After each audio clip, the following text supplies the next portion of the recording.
ಕಳೆದ ಅವಧಿಯಲ್ಲಿ ಕರ್ನಾಟಕದ ಪೂರ್ವಕ್ಕೆ ಹರಿಯುವ ನದಿಗಳ ಬಗ್ಗೆ ವಿವರಣೆ ಮಾಡಲಾಗಿತ್ತು. ರಾಜ್ಯದಲ್ಲಿ ಹರಿಯುವಂತಹ ನದಿಗಳನ್ನು ಅವುಗಳು ಪ್ರವಹಿಸುವ ದಿಕ್ಕಿನ ಆಧಾರದ ಮೇಲಿಂದ ಪೂರ್ವಕ್ಕೆ ಮತ್ತು ಪಶ್ಚಿಮಕ್ಕೆ ಹರಿಯುವ ನದಿಗಳಂತೇಳಿ ಎರಡು ಶಾಖೆಗಳಾಗಿ ವರ್ಗೀಕರಿಸ್ತಾರೆ. ಅವುಗಳಲ್ಲಿ ಇಂದು ಎರಡನೇ ಶಾಖೆ ಪಶ್ಚಿಮಕ್ಕೆ ಹರಿಯುವಂತಹ ನದಿಗಳ ಬಗ್ಗೆ ವಿವರಣೆಯನ್ನ ನೋಡೋಣ. ಕರ್ನಾಟಕದಲ್ಲಿ ಸುಮಾರು 54 ನದಿಗಳು ಪಶ್ಚಿಮಾಭಿಮುಖವಾಗಿ ಹರಿದು ಅರಬ್ಬಿ ಸಮುದ್ರವನ್ನು ಸೇರ್ತವೆ. ಆ ನದಿಗಳಲ್ಲಿ ಬೆರಳಿಗೆಷ್ಟೇ ನದಿಗಳು ಮಹತ್ವದವುಗಳಾಗಿವೆ, ಉಳಿದವುಗಳು ಚಿಕ್ಕ ಪುಟ್ಟ ಜಲಮೂಲಗಳಾಗಿವೆ. ಯಾಕಂದ್ರೆ ಪಕ್ಕದಲ್ಲಿಯೇ ಸುಮಾರು 100-200 ಕಿಲೋಮೀಟರ್ ದೂರ ಹೋದ ಕೂಡಲೇ ಒಮ್ಮೆಲೆ ಅರಬ್ಬಿ ಸಮುದ್ರ ಬಂದು ಬಿಡುತ್ತಾ, ಅಲ್ಲಿ ಹುಟ್ಟಿ ಅಲ್ಲಿಯೇ ಅಂತ್ಯಗೊಂಡು ಬಿಡುತ್ತವೆ. ಹಾಗಾಗಿ ಈ ನದಿಗಳು ಚಿಕ್ಕ ಜಲಮೂಲಗಳಾಗಿವೆ. ಅಂತಹ ಪ್ರಮುಖ ನದಿಗಳು ಯಾವಪ್ಪ ಅಂದ್ರೆ ಪಶ್ಚಿಮಕ್ಕೆ ಹರಿಯುವ ನದಿಗಳು ಶರಾವತಿ, ನೇತ್ರಾವತಿ, ಕಾಳಿ ನದಿ, ಗಂಗಾವಳಿ, ವರಾಹಿ, ಅಘನಾಶಿನಿ ಮತ್ತು ಗುರುಪುರ. ಇವು ಇದ್ದರಲ್ಲಿಯೇ ಸ್ವಲ್ಪ ದೊಡ್ಡ ನದಿಗಳು.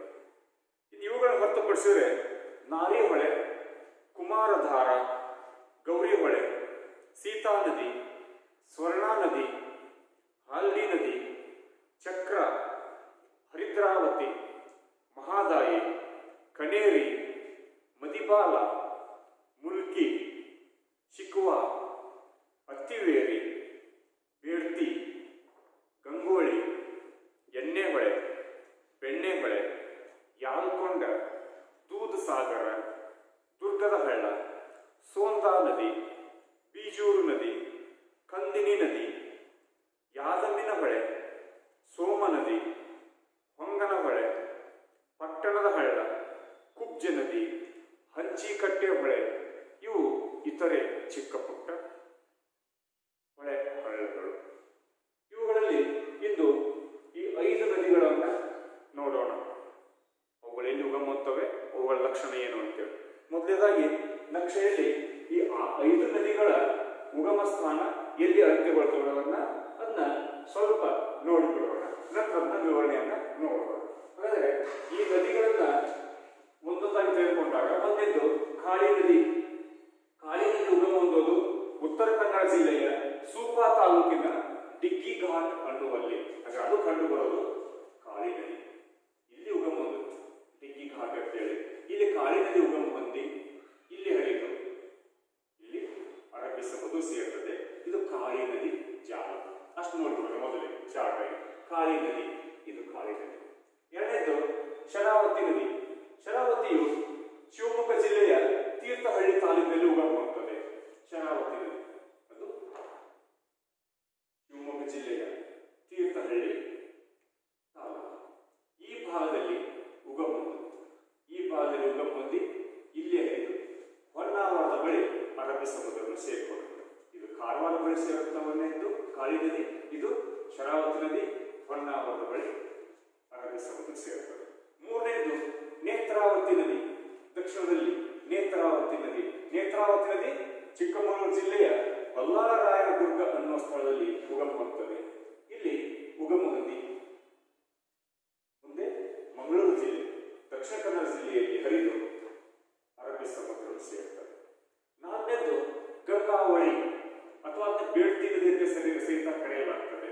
ಆದರೆ ಆ 4ನೇ ನದಿ ಇಲ್ಲಿ ನಮ್ಮ ಸಮೀಪದಲ್ಲಿ ಧಾರವಾಡ ಜಿಲ್ಲೆಯಲ್ಲಿ ಉಗಮ ಹೊಂದುವಂತಹ ನದಿ. ಇದು ಬೇಡ್ತಿ ನದಿ. ಧಾರವಾಡದ ಬೆಟ್ಟದಲ್ಲಿ ನಮ್ಮ ಕರ್ನಾಟಕ ವಿಶ್ವವಿದ್ಯಾಲಯ ಬರುತ್ತೆ. ಆ ಕರ್ನಾಟಕ ವಿಶ್ವವಿದ್ಯಾಲಯದ ಹಿಂಭಾಗದೊಳಗೆ ಅಲ್ಲಿ ಉಗಮ ಹೊಂದುತ್ತೆ. ಅಲ್ಲಿ ಉಗಮ ಹೊಂದಿ ಅಂಕೋಲಾ ಬಳಿಗೆ ಹರಿದು ಅಂಕೋಲಾ ಬಳಿ ಅರಬ್ಬಿ ಸಮುದ್ರ ಸೇರಿಕೊಂಡಿರುತ್ತದೆ. ಇನ್ನು 5ನೇದು ವರಾಹಿ ನದಿ. ವರಾಹಿ ನದಿ ಆಗುಂಬೆ ಬೆಟ್ಟದ ಸಮೀಪ ಹೆಬ್ಬಾಗಿಲು ಅನ್ನುವ ಸ್ಥಳದಲ್ಲಿ ಉಗಮ ಹೊಂದುತ್ತದೆ. ಆ ವರಾಹಿಯು ಇಲ್ಲಿ ಉಗಮ ಹೊಂದಿ ಇಲ್ಲಿ ಬಂದು ಅರಬ್ಬಿ ಸಮುದ್ರ ಸೇರಿ ಅಂತ್ಯಗೊಂಡು ಬಿಡುತ್ತದೆ. ಇವು 5 ಪ್ರಮುಖ ನದಿ ಮೂಲಗಳು. 1ನೇದು ಕಾಳಿ ನದಿ, ಇಲ್ಲಿಂದ ಇಲ್ಲಿವರೆಗೆ ಕಾಳಿ ನದಿ. 2ನೇದು ಶರಾವತಿ ನದಿ. 3ನೇದು ನೇತ್ರಾವತಿ ನದಿ.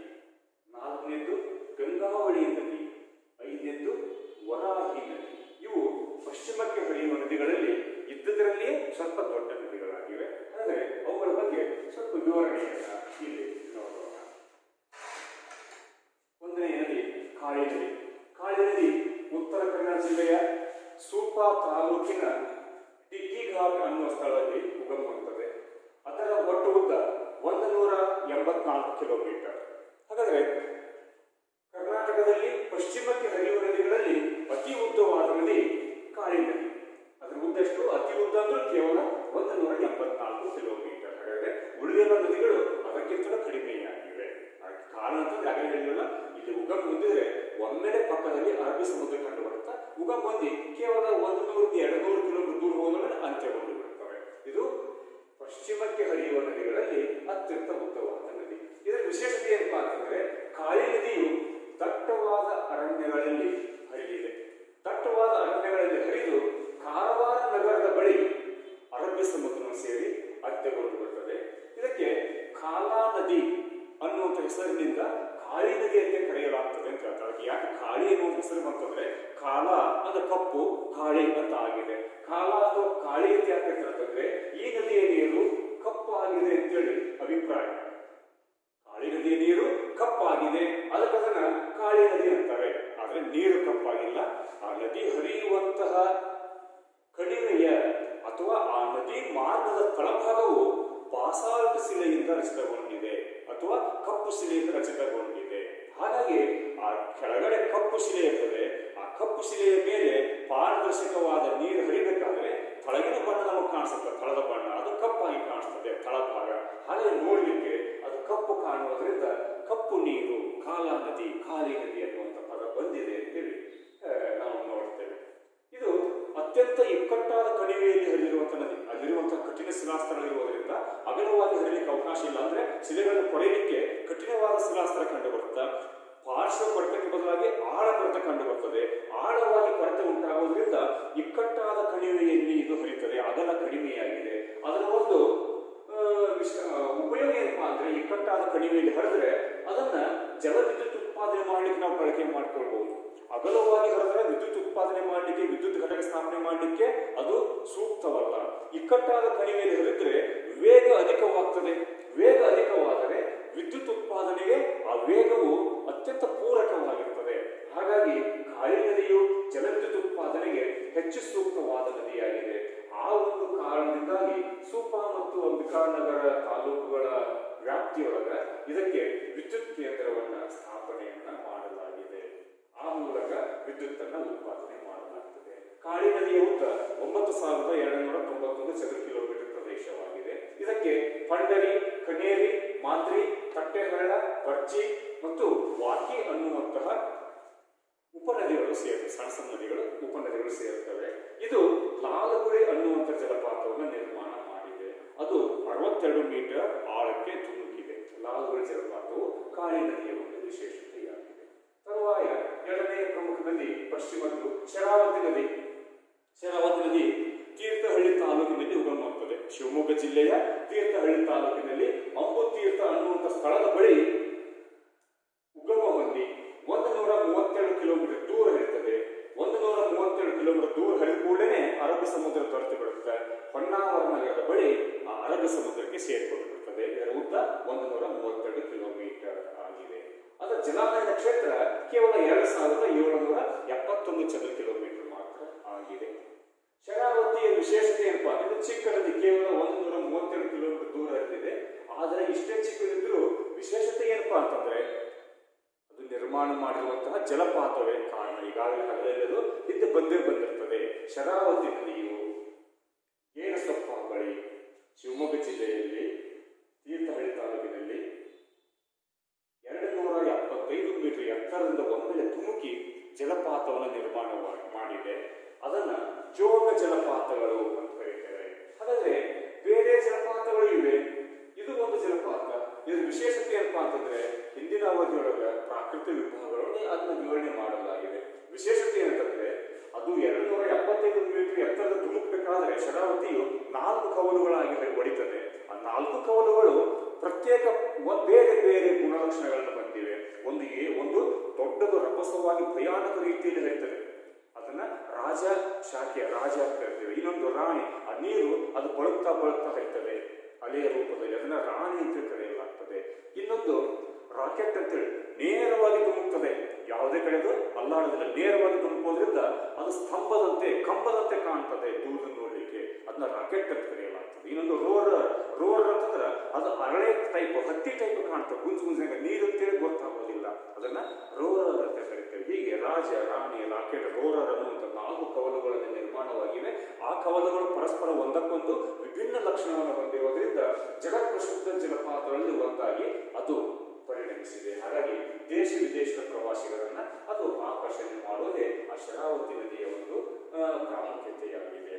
ಆ ಜೋಗ ಜಲಪಾತದ ಕೆಳಭಾಗದಲ್ಲಿ 3 ಜಲವಿದ್ಯುತ್ ಕೇಂದ್ರಗಳನ್ನ ನಿರ್ಮಾಣ ಮಾಡಲಾಗಿದೆ. ಅವುಗಳ ಹೆಸರು ಕೇಳುತ್ತೀರಿ, ಶರಾವತಿ, ಮಹಾತ್ಮ ಗಾಂಧಿ ಮತ್ತು ಲಿಂಗನಮಕ್ಕಿ ಅನ್ನುವಂಥ 3 ಜಲವಿದ್ಯುತ್ ಕೇಂದ್ರಗಳು ಅಲ್ಲಿ ಕಂಡು ಬರ್ತವೆ.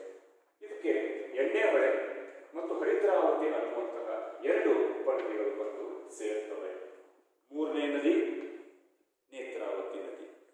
ನೇತ್ರಾವತಿ ನದಿ ಗುರುತಿಸಿಕೊಳ್ಳೋದು ಅದು ರಾಜ್ಯದ ಪ್ರಮುಖ ಧಾರ್ಮಿಕ ಕೇಂದ್ರಗಳಲ್ಲಿ ಒಂದಾಗಿರುವಂತಹ ಧರ್ಮಸ್ಥಳದ ಪಕ್ಕದಲ್ಲಿ ಹರಿದಿರೋದು. ಹಾಗಾಗಿ ನೇತ್ರಾವತಿ ನದಿ ಮಹತ್ವವನ್ನು ಪಡೆದ ನದಿ, ಅದು ಒಂದು ಪುಣ್ಯ ನದಿ ಅಂತೇಳಿ ನಾವು ಪರಿಗಣಿಸ್ತೇವೆ. ನೇತ್ರಾವತಿ ಅಲ್ಲಿ ಸ್ನಾನ ಮಾಡಿದ್ರೆ ಪುಣ್ಯ ಬರುತ್ತೆ ಅನ್ನುವಂಥ ನಂಬಿಕೆಯನ್ನು ಕಂಡು ಬರ್ತದೆ. ಯಾಕೆಪ್ಪ ಅಂದ್ರೆ ಆ ನದಿಯ ದಂಡೆಯಲ್ಲಿ ರಾಜ್ಯದ ಅತ್ಯಂತ ಮಹತ್ವದ ಅಥವಾ ದೇಶದಲ್ಲಿಯೇ ಮಹತ್ವದ ಧಾರ್ಮಿಕ ಕೇಂದ್ರಗಳಲ್ಲಿ ಒಂದಾಗಿರುವ ಧರ್ಮಸ್ಥಳ, ಅಲ್ಲಿ ಧರ್ಮವಿದೆ ಅಂತ ನಾವು ನಂಬಿದ್ದೇವೆ. ಅಂತಹ ಒಂದು ಸ್ಥಳ ಅಲ್ಲಿ ನಿರ್ಮಾಣವಾಗಿದೆ ಅಥವಾ ಸ್ಥಾಪಿತವಾಗಿದೆ. ನೇತ್ರಾವತಿ ನದಿ ಉಗಮ ಹೊಂದೋದು ಚಿಕ್ಕಮಗಳೂರು ಜಿಲ್ಲೆಯ ಪಶ್ಚಿಮ ಘಟ್ಟಗಳಲ್ಲಿನ ಬಲ್ಲಾಳರಾಯನದುರ್ಗ ಅನ್ನುವಂಥ ಸ್ಥಳದಲ್ಲಿ. ಇದರ ಉದ್ದ 160 ಕಿಲೋಮೀಟರ್. ಅದು 160 ಕಿಲೋಮೀಟರ್ ದೂರ ಹರಿದು ಮಂಗಳೂರು ಜಿಲ್ಲೆಯಲ್ಲಿ, ದಕ್ಷಿಣ ಕನ್ನಡ ಜಿಲ್ಲೆಯಲ್ಲಿ ಹರಿದು ಮಂಗಳೂರಿನ ಕೋಡಿಯಾಳ ಬಯಲು ಅನ್ನುವಂಥ ಸ್ಥಳದಲ್ಲಿ ಅರಬ್ಬಿ ಸಮುದ್ರ ಸೇರಿ ಅಂತ್ಯಗೊಂಡಿರುತ್ತದೆ. ಇದು ಒಂದು ಜಲಪಾತವನ್ನು ನಿರ್ಮಾಣ ಮಾಡಿದೆ. ಆ ನೇತ್ರಾವತಿಯಿಂದ ನಿರ್ಮಾಣವಾದ ಜಲಪಾತ ಹೊಂಡಾಜಯ ಜಲಪಾತ. ಅದರ ಎತ್ತರ ಅಥವಾ ಆಳ 216 ಮೀಟರ್ ಆಗಿದೆ. ನೇತ್ರಾವತಿಗೆ ಚಾರ್ಮಾಡಿ, ಕುಮಾರಧಾರ, ಶಿಶಿಲಾ, ಬೆಳ್ತಂಗಡಿ, ಫಲ್ಗುಣಿ, ನಾಗರಹೊಳೆ, ಗುರುಪುರ ಅನ್ನುವಂಥ ಉಪನದಿಗಳು ಬಂದು ಸೇರ್ತವೆ. ನೇತ್ರಾವತಿಯ ಒಟ್ಟು ಜಲಾನಯನ ಕ್ಷೇತ್ರ 3355 ಚದುರ ಕಿಲೋಮೀಟರ್ ಆಗಿದೆ. ನೆಕ್ಸ್ಟ್ 4ನೇ ನದಿ ಗಂಗಾವಳಿ ನದಿ. ಗಂಗಾವಳಿ ನದಿಯು ಧಾರವಾಡ ಜಿಲ್ಲೆಯ ಧಾರವಾಡ ನಗರ ಬರ್ತದಲ್ಲ, ಆ ಧಾರವಾಡ ನಗರದ ಪಕ್ಕದಲ್ಲಿ ಹಾಗೆ ಹೇಳಿದಾಗ ನಮ್ಮ ಕರ್ನಾಟಕ ವಿಶ್ವವಿದ್ಯಾಲಯ ಅದ್ರ ಹಿಂದೆ ಶಾಲ್ಮಲ ಹಾಸ್ಟೆಲ್ ಅಂತ ಐತೆ. ಅಲ್ಲಿ ಆರ್ಟ್ಸ್ ವಿದ್ಯಾರ್ಥಿಗಳಿಗೆ ಅಲ್ಲಿ ಹಾಸ್ಟೆಲ್ ಇರುತ್ತೆ. ಅಲ್ಲಿ ಮುಂದೆ ಹೆಚ್ಚಿನ ಉನ್ನತ ವ್ಯಾಸಂಗಕ್ಕೆ ಹೋದ್ರೆ ಆ ಸ್ಥಳವನ್ನು ನೀವು ಹೋಗಿ ನೋಡ್ಬೋದು. ಧಾರವಾಡದಲ್ಲಿ ಸೋಮೇಶ್ವರ ಅನ್ನುವಂಥ ಸ್ಥಳ, ಅಲ್ಲಿ ಆ ಗಂಗಾವಳಿ ನದಿಯು ಉಗಮ ಹೊಂದುತ್ತದೆ. ಅದು ಅಲ್ಲಿಂದ ದಕ್ಷಿಣಕ್ಕೆ ಹರಿದು ಬೇರ್ತಿ ಅನ್ನುವಂಥ ಮತ್ತೊಂದು ಒಂದು ನದಿಗೆ ಸೇರ್ತದೆ. ಅಲ್ಲಿಂದ ಗಂಗಾವಳಿ ಬದಲಾಗಿ ಬೇರ್ತಿ ಅನ್ನುವಂಥ ಹೆಸರಿನಿಂದ ಉತ್ತರ ಕನ್ನಡ ಜಿಲ್ಲೆಯಲ್ಲಿ ಅದು ಹರಿಯುತ್ತದೆ. ಉತ್ತರ ಕನ್ನಡ ಜಿಲ್ಲೆಯಲ್ಲಿ ಯಲ್ಲಾಪುರ ತಾಲೂಕಿನಲ್ಲಿ ಮಂಚಿಕೆರೆ ಅನ್ನುವಂಥ ಗ್ರಾಮದ ಸಮೀಪ 137 ಮೀಟರ್ ಎತ್ತರ ಧುಮುಕಿ ಮಾಗೋಡು ಜಲಪಾತವನ್ನು ನಿರ್ಮಾಣ ಮಾಡಿದೆ. ಅದು ಸುಂದರವಾದ ಜಲಪಾತಗಳಲ್ಲಿ ಮಾಗೋಡು ಸಹಿತ ಒಂದಾಗಿದೆ. ಆ ಮಾಗೋಡು ನಿರ್ಮಾಣವಾಗಿದ್ದು ಗಂಗಾವಳಿ ಮತ್ತು ಬೇರ್ತಿ ನದಿಯಿಂದಾಗಿದೆ. ಇದರ ಉದ್ದ ಕೇವಲ 114 ಕಿಲೋಮೀಟರ್ ಆಗಿದೆ. ಇನ್ನು ಅದು ಅಂಕೋಲಾ ಬಳಿ ಅರಬ್ಬಿ ಸಮುದ್ರ ಸೇರ್ತದೆ. ಅಂಕೋಲಾ ಬಳಿ ಗಂಗಾವಳಿ ಅನ್ನುವಂಥ ಸ್ಥಳ, ಅಲ್ಲಿ ಅರಬ್ಬಿ ಸಮುದ್ರ ಸೇರ್ತದೆ. ಆ ಅಂತ್ಯದ ಭಾಗದ ಹೆಸರಿಗೆ ಇದನ್ನ ಗಂಗಾವಳಿ ನದಿ ಅಂತೇಳಿ ಕರೆಯಲಾಗ್ತದೆ. ಇದರ ಜಲಾನಯನ ಕ್ಷೇತ್ರ 4446 ಚದರ ಕಿಲೋಮೀಟರ್ ಆಗಿದೆ. ಇನ್ನ ಈ ಪ್ರಮುಖ ದೊಡ್ಡ ನದಿಗಳಲ್ಲಿ ಕೊನೆಯದು ವರಾಹಿ ನದಿ. ವರಾಹಿ ನದಿಯು ಹೆಬ್ಬಾಗಿಲು ಅನ್ನುವಂಥ ಸ್ಥಳ, ಅದು ಒಂದು ಸ್ಥಳ, ಅಲ್ಲಿ ಉಗಮ ಹೊಂದುತ್ತದೆ. ಅದು ಸಮುದ್ರ ಮಟ್ಟದಿಂದ 730 ಮೀಟರ್ ಎತ್ತರದಲ್ಲಿದೆ. ಅದು ಆಗುಂಬೆ ಬೆಟ್ಟದ ಹತ್ತಿರದಲ್ಲಿರುವಂತಹ ಮತ್ತೊಂದು ಆಗುಂಬೆ ಬೆಟ್ಟ ಎತ್ತರವಾದ ಬೆಟ್ಟ. ಅದೇ ರೀತಿ ಅದರ ಪಕ್ಕದಲ್ಲಿ 730 ಮೀಟರ್ ಎತ್ತರವಾದ ಹೆಬ್ಬಾಗಿಲು ಅನ್ನುವಂಥ ಸ್ಥಳ ಕಂಡು ಬರುತ್ತೆ. ಅಲ್ಲಿ ಈ ವರಾಹಿ ನದಿ ಉಗಮ ಹೊಂದುತ್ತದೆ. ಅಲ್ಲಿಂದ ಮುಂದೆ ಕುಂದಾಪುರದಲ್ಲಿ ಹರಿಯುತ್ತದೆ. ಉಡುಪಿ ಜಿಲ್ಲೆಯ ಕುಂದಾಪುರ ತಾಲೂಕಿನಲ್ಲಿ ಹರಿಯುತ್ತದೆ. ಹರಿದು ಮುಂದೆ ಅರಬ್ಬಿ ಸಮುದ್ರ ಸೇರಿ ಅಂತ್ಯಗೊಂಡಿರುತ್ತದೆ. ಇದರ ವಿಶೇಷತೆ ಅಂತಂದ್ರೆ ವರಾಹಿ ನದಿಗೆ ಉಡುಪಿ ಜಿಲ್ಲೆಯ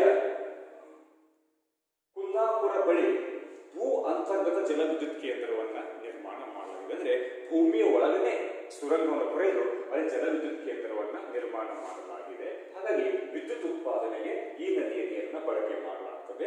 ಅದು ಅದರ ಒಂದು ವಿಶೇಷತೆ. ಇನ್ನು ಅದು ಕುಂಚಿಕ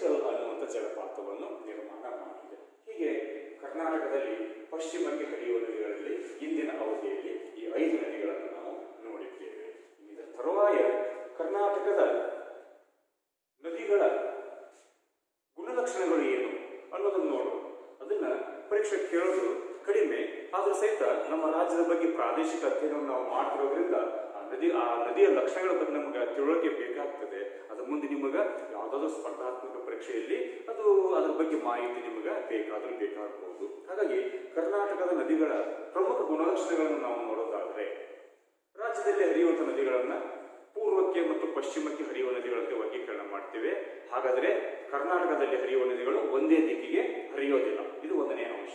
ಕೆಲವು ನದಿಗಳು ಪಶ್ಚಿಮಕ್ಕೆ ಹರಿತವೆ, ಕೆಲವು ನದಿಗಳು ಪೂರ್ವಕ್ಕೆ ಹರಿತವೆ. ಅದಕ್ಕೆ ಕಾರಣ ಏನಪ್ಪಾ ಅಂತಂದ್ರೆ ಆ ಭೂಸ್ವರೂಪ ಆ ರೀತಿಯಾಗಿರ್ತದೆ, ಭೂಮಿ ಇಳಿಜಾರು ಆ ರೀತಿ ಆಗಿರ್ತದೆ. ಇಲ್ಲಿ ಹರಿಯುವಂತ ನದಿಗಳು ಹೆಚ್ಚು ಕಡಿಮೆ ನಿಯತಕಾಲಿಕ ನದಿಗಳಾಗಿವೆ, ನಾನ್ ಪೆರೆನಿಯಲ್ ರಿವರ್ಸ್.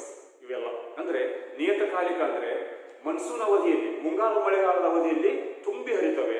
ಹಿಂಗಾರು ಮಳೆಗಾಲದ ಅವಧಿಯಲ್ಲಿ ನೀರಿನ ಪ್ರಮಾಣ ಕಡಿಮೆ ಆಗ್ತದೆ.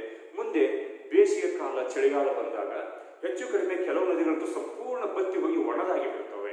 ಇದು ಒಂದು ಪ್ರಮುಖ ಲಕ್ಷಣ. ಹಾಗಾದ್ರೆ ಕರ್ನಾಟಕದ ನದಿಗಳು ನಿಯತಕಾಲಿಕ ನದಿಗಳಾಗಿವೆ. ಎರಡನೇದ್ದು ಅದನ್ನೇ ಹೇಳಿದಾಗ ಮಳೆಗಾಲದಲ್ಲಿ ಮಾತ್ರ ತುಂಬಿ ಹರಿತವೆ, ಬೇಸಿಗೆಯಲ್ಲಿ ಅವುಗಳು ಬತ್ತಿ ಹೋಗ್ತವೆ. ಮುಂದೆ ಪಶ್ಚಿಮಕ್ಕೆ ಹರಿಯುವ ನದಿಗಳು ನೀರಾವರಿಗೆ ಯೋಗ್ಯವಾಗಿಲ್ಲ. ರಾಜ್ಯದಲ್ಲಿ ಪಶ್ಚಿಮಕ್ಕೆ ಹರಿತವಲ್ಲ ಈ ನದಿಗಳಿರಲ್ಲ, ಇವುಗಳು ನೀರಾವರಿಗೆ ಸೂಕ್ತವಾಗಿಲ್ಲ. ಯಾಕೆ ಸೂಕ್ತವಾಗಿಲ್ಲ ಅಂತಂದ್ರೆ ಎತ್ತರವಾದ ಪಶ್ಚಿಮ ಘಟ್ಟಗಳಲ್ಲಿ ಉಗಮ ಹೊಂದಿ ಒಂದ್ಮೇಲೆ ಕೆಳಗೆ ಧುಮುಕಿ ಅರಬ್ಬಿ ಸಮುದ್ರ ಸೇರಿಬಿಡ್ತವೆ. ಅಲ್ಲಿ ಆ ಬೆಟ್ಟದ ಬದಿಗಳು ಕಡಿದಾದ ಇಳಿಜಾರನ್ನು ಹೊಂದಿವೆ, ಅಲ್ಲಿ ಸಮತಟ್ಟಾದ ಪ್ರದೇಶ ಇಲ್ಲ. ಹಾಗಾಗಿ ಕೃಷಿ ಭೂಮಿಗೆ ಯೋಗ್ಯವಾದ ಪರಿಸರ ಅಲ್ಲಿ ಕಂಡು ಬರುವುದಿಲ್ಲ. ಬೆಟ್ಟದ ಅಡಿಭಾಗಗಳು ಕಂಡು ಬರ್ತವೆ, ಕಡಿದಾದ ಬದಿಗಳು, ಆಳವಾದ ಕಣಿವೆಗಳು ಕಂಡು ಬರುವುದರಿಂದ ಏರಿಳಿತಗಳು ಅಧಿಕವಾಗಿವೆ. ಹಾಗಾಗಿ ಈ ಪಶ್ಚಿಮಕ್ಕೆ ಹರಿಯುವ ನದಿಗಳು ತ್ವರಿತ ಪ್ರವಾಹ ಮತ್ತು ಜಲಪಾತಗಳ ನಿರ್ಮಾಣ ಮಾಡ್ತವೆ. ಅವು ನೀರಾವರಿಗೆ ಸೂಕ್ತವಾದ ನದಿಗಳು ಅಲ್ಲ. ಇನ್ನು ಈ ನದಿಯ ಮಾರ್ಗದಲ್ಲಿ ಶಿಲೆಗಳು ಅತ್ಯಂತ ಕಠಿಣವಾಗಿರುವುದರಿಂದ ಮೆಕ್ಕಲು ಮಣ್ಣಿನ ನಿರ್ಮಾಣ ಕಡಿಮೆ. ಉತ್ತರ ಭಾರತದ ನದಿಗಳು ತೆಗೆದುಕೊಂಡ್ರೆ ನಾವು ಮತ್ತು ಕರ್ನಾಟಕದಲ್ಲಿ ಪೂರ್ವಕ್ಕೆ ಹರಿಯುವ ನದಿಗಳು ತೆಗೆದುಕೊಂಡ್ರೆ ಅವುಗಳು ಹರಿಯುವಂತಹ ಪ್ರದೇಶ ಹೆಚ್ಚು ದೂರವಾಗಿದೆ, ವಿಶಾಲವಾಗಿದೆ, ಮೃದುವಾದ ಶಿಲಾಭಾಗಗಳು ಕಂಡು ಬರ್ತವೆ. ಹಾಗಾಗಿ ಆ ಶಿಲಾ ಸ್ತರಗಳನ್ನು ಕೊರೆದು ಮೆಕ್ಕಲು ಮಣ್ಣು ನಿರ್ಮಾಣ ಮಾಡ್ತವೆ. ಆದರೆ ಈ ಕರ್ನಾಟಕದ ನದಿಗಳಲ್ಲಿ, ಅದರಲ್ಲೂ ಈ ಪಶ್ಚಿಮಕ್ಕೆ ಹರಿಯುವ ನದಿಗಳನ್ನು ನಾವು ಏನಂತ ತೆಗೆದುಕೊಂಡಪ್ಪ ಅಂತಂದ್ರೆ ಇಲ್ಲಿರುವಂತಹ ಶಿಲಾಸ್ತರ ಕಠಿಣವಾಗಿದೆ. ಏಕೆಂದ್ರೆ ದಕ್ಷಿಣ ಭಾರತದ ಪರ್ಯಾಯ ದ್ವೀಪಸ್ಥ ಭೂಮಿಯ ಒಂದು ಭಾಗ ನಮ್ಮದು ಕರ್ನಾಟಕ. ಇದು ಪುರಾತನ ಕಾಲದ ಗಟ್ಟಿಯಾದ ಶಿಲೆಗಳಿಂದ ನಿರ್ಮಾಣವಾದ ಭಾಗ. ಇಲ್ಲಿ ನದಿಗಳು ಅಷ್ಟೊಂದು ಸರಳವಾಗಿ ಶಿಲೆಗಳನ್ನು ಕೊರಲಿಕ್ಕೆ ಅವಕಾಶ ಇಲ್ಲ. ಹಾಗಾಗಿ ಇಲ್ಲಿ ಮೆಕ್ಕಲು ಮಣ್ಣಿನ ನಿರ್ಮಾಣ ಆಗುವುದು ಸ್ವಲ್ಪ ಕಡಿಮೆ, ಸಾಧ್ಯತೆ ಕಡಿಮೆಯಾಗಿದೆ. ಇಲ್ಲಿರುವಂತಹ ನದಿ ಪಾತ್ರಗಳು ಏರಿಳಿತಗಳಿಂದ ಕೂಡಿವೆ, ತಗ್ಗು ದಿನಗಳು ಕಂಡು ಬರ್ತವೆ. ಅದು ನೌಕಾಯಾನಕ್ಕೆ ಸೂಕ್ತವಲ್ಲ. ದೋಣಿ ಸಂಚಾರಕ್ಕೆ, ನೌಕಾಯಾನಕ್ಕೆ, ನೌಕೆಗಳು ಸಾಗಲಿಕ್ಕೆ ಅದು ಸೂಕ್ತವಾಗಿರುವುದಿಲ್ಲ. ಕಡಿದಾದ ಬದಿ ತುಂಬುವುದರಿಂದ ಅದು ಸೂಕ್ತವಲ್ಲ. ಹಾಗಾಗಿ ಇದು ಹೇಗೆ ನೀರಾವರಿಗೆ ಯೋಗ್ಯವಲ್ಲ ಅಂತ ಹೇಳ್ತೇವೆ, ಅದೇ ರೀತಿ ನೌಕಾ ಸಂಚಾರಕ್ಕೂ ಸಹಿತ ಇದು ಯೋಗ್ಯವಾಗಿಲ್ಲ. ಅಧಿಕ ನದಿಗಳು ಪೂರ್ವಕ್ಕೆ ಹರಿಯುತ್ತವೆ, ಕೆಲವೇ ನದಿಗಳು ಪಶ್ಚಿಮಕ್ಕೆ ಹರಿಯುತ್ತವೆ. ಇನ್ನು ಪೂರ್ವಕ್ಕೆ ಹರಿಯುವಂತಹ ನದಿಗಳು ದೊಡ್ಡ ನದಿ ಜಾಲಗಳಾಗಿವೆ. ಇದೇ ರಾಜ್ಯದಲ್ಲಿ ಪಶ್ಚಿಮಕ್ಕೆ ಹರಿಯುವ ನದಿಗಳು ಅತ್ಯಂತ ಚಿಕ್ಕ ಜಲಮೂಲಗಳಾಗಿವೆ. ಇದು ಒಂದು ವಿಶಿಷ್ಟವಾಗಿರುವಂತಹ ಲಕ್ಷಣ. ಒಟ್ಟಾರೆ ನದಿಗಳು ನೋಡಿದಾಗ ರಾಜ್ಯದ ನದಿಗಳು ಮೀನುಗಾರಿಕೆಗೆ ಅಷ್ಟೊಂದು ಸೂಕ್ತ ಅಲ್ಲ. ಏಕೆಂದ್ರೆ ತ್ವರಿತ ಪ್ರವಾಹಗಳು, ಜಲಪಾತಗಳು, ಏರಿಳಿತಗಳು ಕಂಡು ಬರುವುದರಿಂದ ಮಾರ್ಗ ಮಧ್ಯದಲ್ಲಿ ಮೀನುಗಾರಿಕೆ ಅಷ್ಟೊಂದು ಅಭಿವೃದ್ಧಿ ಹೊಂದಲಿಕ್ಕೆ ಸಾಧ್ಯತೆ ಅತ್ಯಂತ ಕಡಿಮೆಯಾಗಿದೆ. ಆದರೆ ಈ ನದಿಗಳಿಗೆ ಅಣೆಕಟ್ಟು ಕಟ್ಟಲಿಕ್ಕೆ ಅನುಕೂಲತೆ ಕಂಡು ಬರ್ತವೆ. ಯಾಕೆಂದ್ರೆ ಕಠಿಣವಾದ ಶಿಲಾಸ್ತರಗಳಿವೆ, ಅಲ್ಲಲ್ಲಿ ಬೆಟ್ಟಗಳು ಕಂಡು ಬರ್ತವೆ. ಬೆಟ್ಟದ ಮಧ್ಯದಲ್ಲಿ ಹರಿಬೇಕಾದ್ರೆ ಅಲ್ಲಿ ನಾವು ಅಣೆಕಟ್ಟನ್ನ ಗಟ್ಟಿಯಾಗಿ ಭದ್ರವಾಗಿ ಕಟ್ಟಲಿಕ್ಕೆ ಸಾಧ್ಯತೆ ಕಂಡು ಬರ್ತದೆ. ನದಿ ಅಗಲವಾಗಿ ಹರಿದರೆ ಅಣೆಕಟ್ಟು ಸುರಕ್ಷಿತ ಅಲ್ಲ. ನದಿಗಳು ಇಕ್ಕಟ್ಟಾಗಿ ಹರಿದರೆ, ಗಟ್ಟಿ ನೆಲದಲ್ಲಿ ಹರಿದರೆ ಅಲ್ಲಿ ಅಣೆಕಟ್ಟು ನಿರ್ಮಾಣ ಮಾಡಬಹುದು. ಅಂತಹ ಒಂದು ಅನುಕೂಲತೆ ದಕ್ಷಿಣ ರಾಜ್ಯಗಳ ಅಥವಾ ಕರ್ನಾಟಕದಲ್ಲಿ ಕಂಡು ಬರ್ತದೆ. ಹಾಗಾಗಿ ಕರ್ನಾಟಕದ ನದಿಗಳಿಗೆ ಅಣೆಕಟ್ಟನ್ನು ಕಟ್ಟಿದರೆ ಮಾತ್ರ ನೀರಾವರಿಯನ್ನು ನಾವು ಮಾಡಬಹುದು, ಇಲ್ಲಾಂದ್ರೆ ಮಾಡ್ಲಿಕ್ಕೆ ಆಗುವುದಿಲ್ಲ. ಅದು ಜಲಾಶಯ ನಿರ್ಮಾಣ ಮಾಡಿ ಅಲ್ಲಿಂದ ಕಾಲುವೆಗಳ ಮೂಲಕ ಮೈದಾನ ಪ್ರದೇಶಕ್ಕೆ ನೀರನ್ನು ನಾವು ಒಯ್ದು ಮಾಡಬಹುದು. ಆದರೆ ನೇರವಾಗಿ ಉತ್ತರ ಭಾರತದಲ್ಲಿ ಕಂಡು ಬರುವಂತೆ ಪ್ರವಾಹ ಕಾಲುವೆ ಕರಿತೇವೆ, ನೇರವಾಗಿ ನದಿಗೆ ಕಾಲುವೆ ತೋಡಿ ನೀರು ಒಯ್ಯಲಿಕ್ಕೆ ನಮ್ಮ ಕರ್ನಾಟಕದಲ್ಲಿ ಸಾಧ್ಯತೆ ಇಲ್ಲ. ಜಲಾಶಯಗಳ ನಿರ್ಮಾಣ ಮಾಡಬೇಕು, ಅದಕ್ಕಾಗಿ ಅಣೆಕಟ್ಟು ಕಟ್ಟಬೇಕು, ಮತ್ತು ಕಾಲುವೆ ನಿರ್ಮಾಣ ಮಾಡಬೇಕು. ಆ ಕಾಲುವೆಯನ್ನು ಒಯ್ದು ಮೈದಾನ ಪ್ರದೇಶಕ್ಕೆ ಬಿಡಬೇಕಾಗ್ತದೆ. ಸ್ವಲ್ಪ ಖರ್ಚಿನದಾಗಿ ಪರಿಣಮಿಸುತ್ತದೆ. ಆ ಮೂಲಕ ಮಾತ್ರ ನಾವು ಕೃಷಿಗೆ ಬಳಕೆ ಮಾಡಬಹುದು. ಇಲ್ಲಿರುವಂತಹ ತ್ವರಿತ ಪ್ರವಾಹ ಮತ್ತು ಜಲಪಾತ ಅಂತ ಏನು ಹೇಳ್ತೀವಲ್ಲ, ಹೆಚ್ಚು ಕಡಿಮೆ ಎಲ್ಲ ನದಿಗಳು ಜಲಪಾತ ಮತ್ತು ತ್ವರಿತ ಪ್ರವಾಹಗಳ ನಿರ್ಮಾಣ ಮಾಡಿವೆ. ಅದರ ಒಂದು ಪೂರಕ ಅಂಶ ಏನಪ್ಪಾ ಅಂದ್ರೆ ಜಲವಿದ್ಯುತ್ ಉತ್ಪಾದನೆ ಮಾಡಲಿಕ್ಕೆ ಅದು ಹೆಚ್ಚು ಸೂಕ್ತವಾಗಿದೆ. ನಾವು ಕರೆಂಟ್ ಉತ್ಪಾದನೆ ಮಾಡಬಹುದು. ಹಾಗಾದ್ರೆ ವಿದ್ಯುತ್ ಇಂದು ಮಾನವನ ಆಧುನಿಕ ಅಭಿವೃದ್ಧಿಗೆ ಅವು ಅವಶ್ಯಕವಾಗಿರುವಂತಹದ್ದು. ಆ ಒಂದು ವಿದ್ಯುತ್ ಉತ್ಪಾದನೆಗೆ ಕರ್ನಾಟಕದ ನದಿಗಳು ಹೆಚ್ಚು ಸೂಕ್ತವಾಗಿವೆ. ಇನ್ನು ಪೂರ್ವಕ್ಕೆ ಹರಿಯುವ ನದಿಗಳು ಪ್ರಧಾನವಾಗಿವೆ, ಅದು ದೊಡ್ಡ ನದಿ ಜಾಲಗಳಾಗಿವೆ. ಆಗಲೇ ಹೇಳಿದಂಗ ಅವುಗಳು ನೀರಾವರಿಗೆ ಹೆಚ್ಚು ಸೂಕ್ತವಾದಂಥವು. ಉದಾಹರಣೆಗೆ ಕೃಷ್ಣ, ತುಂಗಭದ್ರಾ, ಕಾವೇರಿ ನದಿ, ಆಮೇಲೆ ಘಟಪ್ರಭಾ, ಮಲಪ್ರಭಾ ಉಪನದಿಗಳು. ಮೇನ್ ನೋಡಿದಾಗ ಕೃಷ್ಣ, ಕಾವೇರಿ, ತುಂಗಭದ್ರಾ ಪೂರ್ವಕ್ಕೆ ಹರಿಯುವ ನದಿಗಳು. ಇವು ಕೃಷಿಗೆ ಹೆಚ್ಚು ಸೂಕ್ತವಾದ ನದಿಗಳು. ಮೊದಲೇ ನಾವು ಹೇಳಿದಂತೆ ಪಶ್ಚಿಮಕ್ಕೆ ಹರಿಯುವ ನದಿಗಳು ಮಾತ್ರ ಕೃಷಿಗೆ ಸೂಕ್ತವಲ್ಲ, ಏರಿಳಿತ ಕಡಿದಾದ ನದಿಗಳು ಕಂಡು ಬರ್ತವೆ. ಹೀಗೆ ಇವಿಷ್ಟು ಕರ್ನಾಟಕ ರಾಜ್ಯದ ನದಿಗಳ ಪ್ರಮುಖ ಗುಣಲಕ್ಷಣಗಳು. ಇಲ್ಲಿಗೆ ಕರ್ನಾಟಕದ ನದಿ ವ್ಯವಸ್ಥೆ ಈ ಒಂದು ಚಾಪ್ಟರ್ ಮುಕ್ತಾಯವಾಗುತ್ತದೆ. ಇನ್ನು ಮುಂದಿನ ಅವಧಿಯೊಳಗೆ ಮಣ್ಣಿನ ಬಗ್ಗೆ ಅಥವಾ ವಾಯುಗುಣ, ಮಣ್ಣು ಬೇಡ, ವಾಯುಗುಣದ ಬಗ್ಗೆ ಚರ್ಚೆಯನ್ನು ಮಾಡೋಣ. ಹಾಗಾದರೆ ನೀವು ನಂತರ ಏನು ಮಾಡ್ರಿ, ಟೈಮ್ ಸಿಕ್ಕಾಗ ವಾಯುಗುಣದ ಬಗ್ಗೆ ನಿಮ್ಮ ನೋಟ್ಸ್ ಈಗಾಗಲೇ ನಾನು ಹಾಕಿದ್ದೇನೆ. ಹಾಗಾಗಿ ವಾಯುಗುಣ ಅದನ್ನು ಸ್ವಲ್ಪ ನೋಡ್ಕೊಂಡಿರ್ರಿ, ಅದು ಮುಂದಿನ ಅವಧಿಯೊಳಗೆ